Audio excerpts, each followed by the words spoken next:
Welcome to journal entry number 3 of the Final Fantasy VII Rebirth gameplay. I last left off when they were on the boat and fought the monster, which I regret not having any footage for. And apparently, I got a little bit better at recording stuff because I have a ton of it to go through. I didn't get the cutscene of them getting off the boat and getting the flowers placed around their neck, but that's okay. So, like every other region, they've expanded it, made it bigger, more interactive.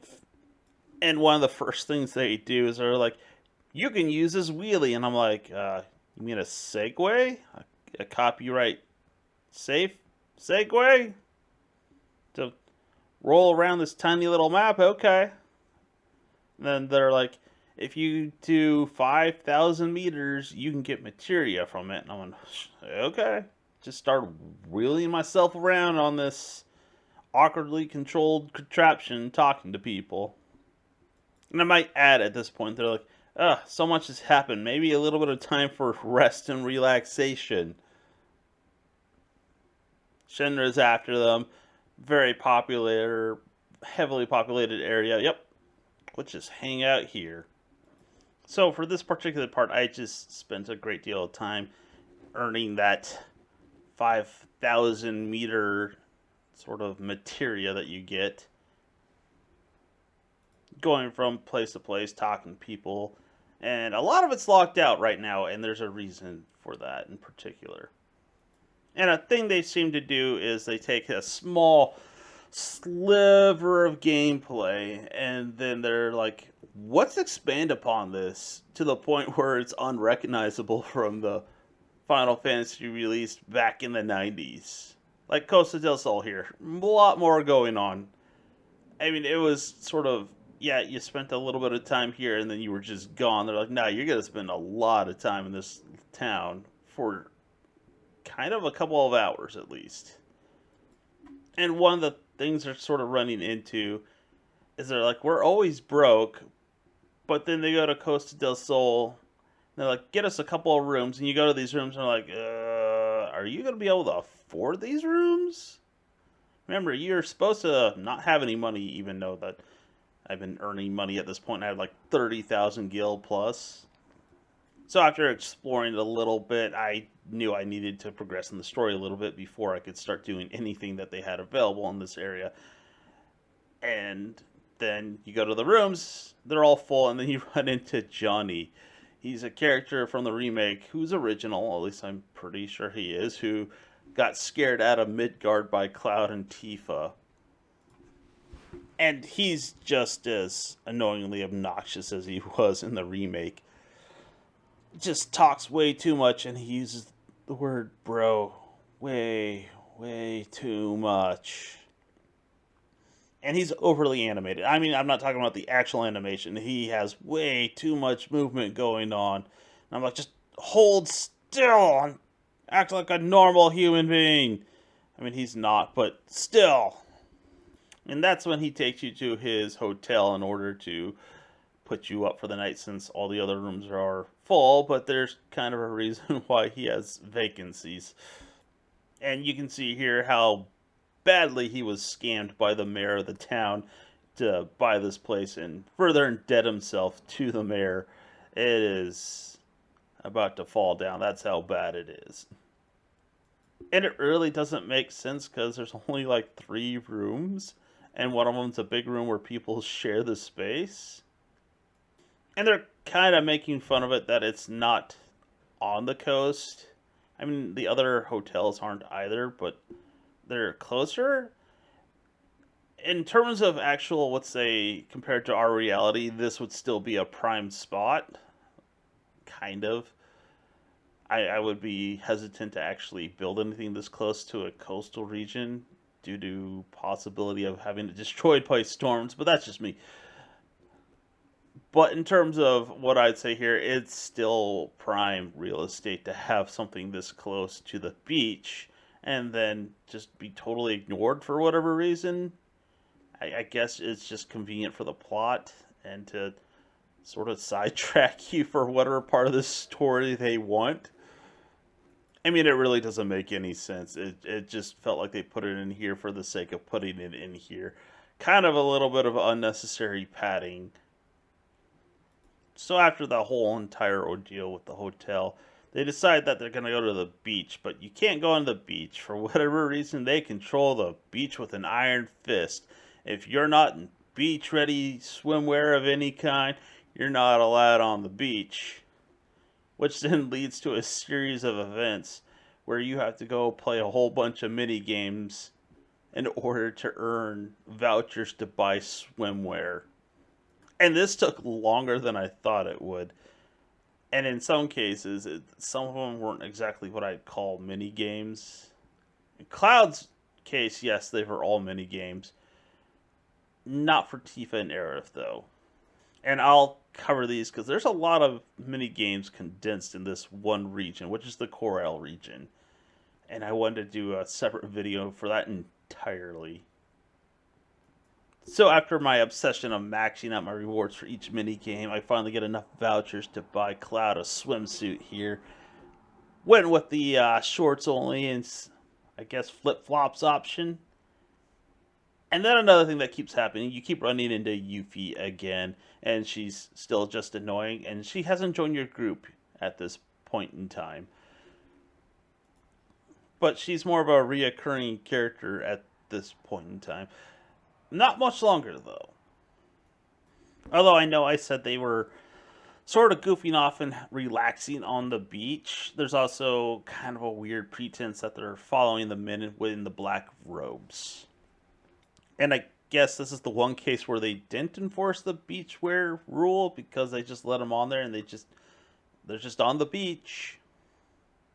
And you see a bit of humanity from Barrett when people start chastising them for ruining the vibe, and he scares them off there. Now, there's this one particular cutscene. This isn't the first time either. They have a mystery voice actor, but there's only 2 characters that you know of. And it's strongly implied that it's coming from Red 13 there.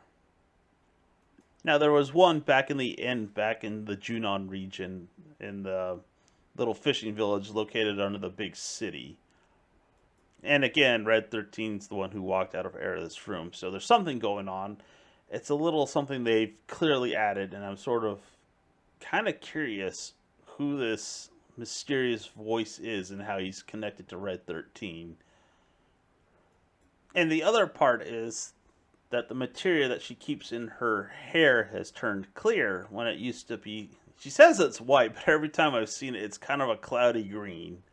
It's not like a solid green like you see in other material. It looks like a cloudy green. And it kind of makes me wonder how they're going to treat a particular situation that happened in the PlayStation version back in the 90s. For anyone who hasn't played those and is in the dark and unknowing, I'm not going to say anything at this point. So after the conversation with Red 13, he suggests to Aerith to go with Tifa and have some fun to cheer her up. And again, you run into the ladies that are like, yeah, you want some beachwear? You gotta do things around the island in order to earn vouchers. Tifa and Aerith's sort of ordeal was not as long as Cloud's was, but it was definitely a little bit more annoying, to say the least.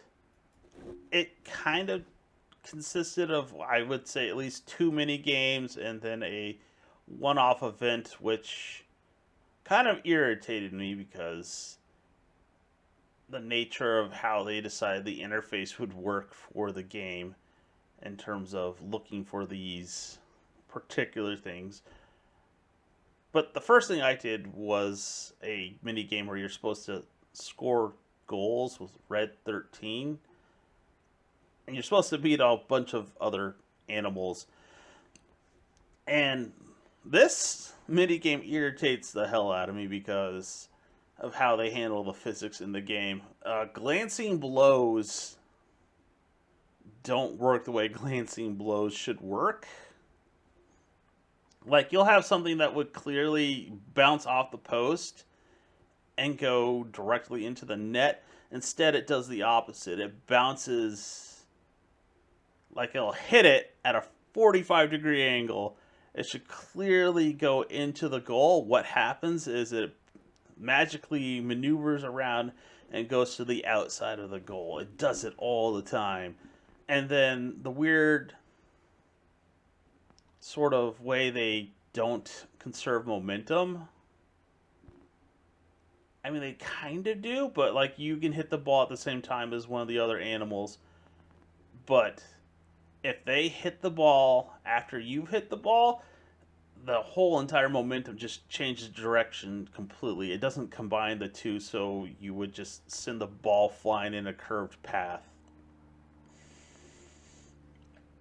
And on top of that, when you get to the sort of second phase of this mini game, they drop a second ball, and you're just by yourself. You and this poor chocobo are getting picked on by the pack of dogs and these weird black fiend hound things. And again, I'm kind of compelled, even more so this time around, to earn that perfect score. As you can see here, I totally just got owned, for lack of a better term, by those black dogs because the balls dropped behind me. But in order to get one of Red 13's weapons, yes, you have to earn first place in this case. So that took a while to get through. So then one of the other things they had you do is go around and take pictures of these cactuars. And they give you a very vague map of where they are. And they didn't tell you exactly what these things look like. They just take a picture of the cactuar. I mean, I guess they actually had a cutout of it on the cart or where the event was being given out. I don't really remember. All I know is it was kind of annoying because I didn't know I was looking for a pink cactuar instead of, a green cactuar. So it took a little bit longer than I would have liked. It was slow, it was boring, and it was just like extreme padding to the worst. It didn't reveal anything about any of the characters in any shape or form. It was just there. In the little last bit of thing you did, I didn't actually record it, but it was playing the piano because you're supposed to go and sit at a piano recital. Turns out the pianist didn't show up, and the woman from the massage parlor from Madam M, that's what her name was, from Walmart. She shows up and she's like, "You're gonna play the piano," and she does her weird magical hand thing to Tifa's hand, and she plays the piano. I should have practiced before. I didn't think that I was actually gonna have to do it. I thought I could just do it over and over again. No, no. Whatever performance you have is the performance you get in the middle of this crowd, and I don't know about everybody else, but I've definitely seen some posts where people don't like these. They consider them very hard.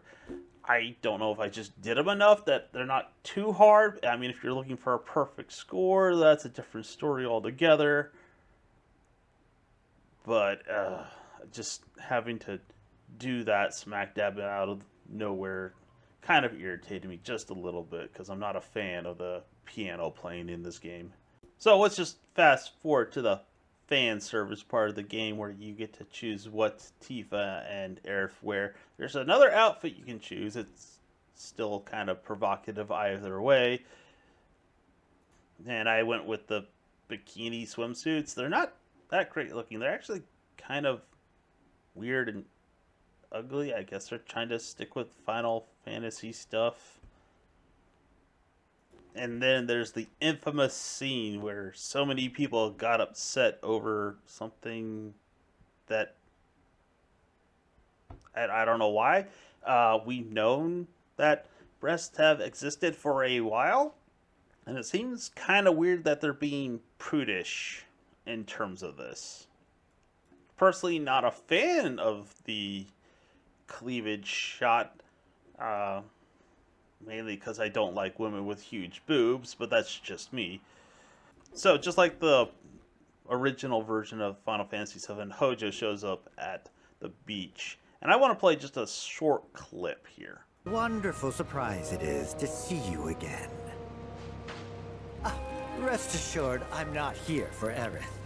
Though, were she to offer her assistance, I'd gladly accept. Don't hold your breath. Oh, I won't. At any rate.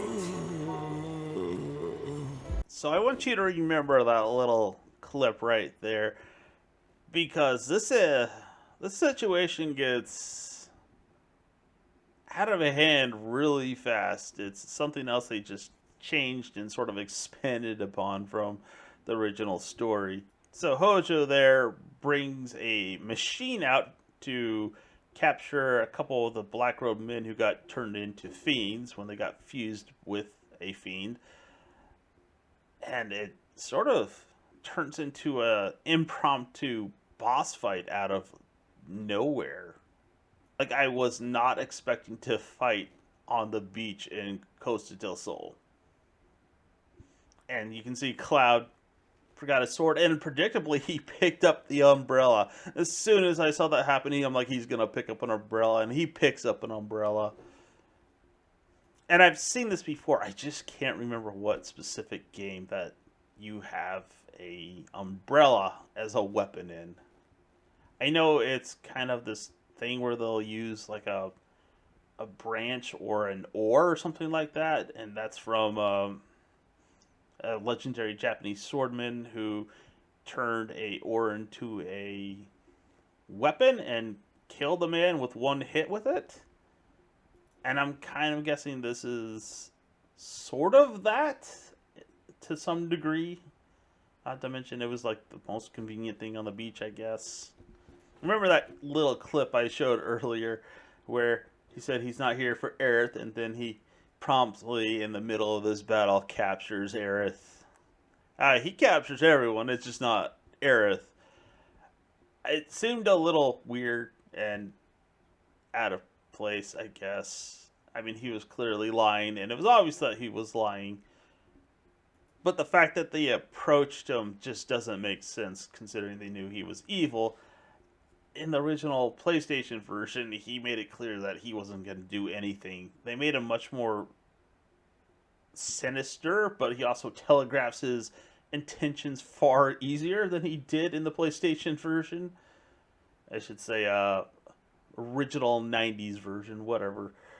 So it results in everyone being captured, including Cloud, and they are saved by Yuffie here. Still not playable at this point in time. So Yuffie executes a plan where she clones a bunch of Johnnies, and they have sort of a decoy ninjutsu, kind of like a Naruto thing going on here. But she destroys this robot with a bunch of Moogle dolls that shoot lasers. You never see any of these techniques again. You never see her duplicate anything when you play with her or these magical, super powerful Moogles. And it's kind of disappointing that they did that. I wonder if it's like a eventual finisher or a limit break. But I just dislike it when cutscenes are inconsistent with gameplay, so to speak. And she pulled off this amazing move, and then you never ever get to use it again. And the next part is really weird. They're like, oh man, we trashed the beach. Oh, they're like, we had no choice. I'm like, you didn't trash the beach. Hojo brought a robot there. It wasn't your fault. Or maybe it was, because clearly he said he wasn't after them, but turns out he was. I mean, he was mainly after the black-robed guys that have been turned into fiends, but I guess you were just there as targets of opportunity. And they're like, oh, we're bummed. And I'm like, there's zero reason for these characters to be bummed by this. Not to mention the beach is still intact. You ruined some sand. Oh, no. And the next day, Yuffie makes another appearance, and she's just as irritating as usual.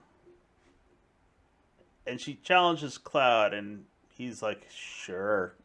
And it's supposed to be like a comical moment, because I don't think she was expecting him to actually be like, yeah, I'll take you on. And it just comes off as really, really annoying. And this is when Yuffie joins your party after she runs away and then immediately comes back. So that was part 3 of my gameplay journal. Next time I'll cover, I guess, the region. There's really not much to cover. And then I want to go over kind of the mini games. Anyways, if you made it this far, thanks for watching. Have a good one.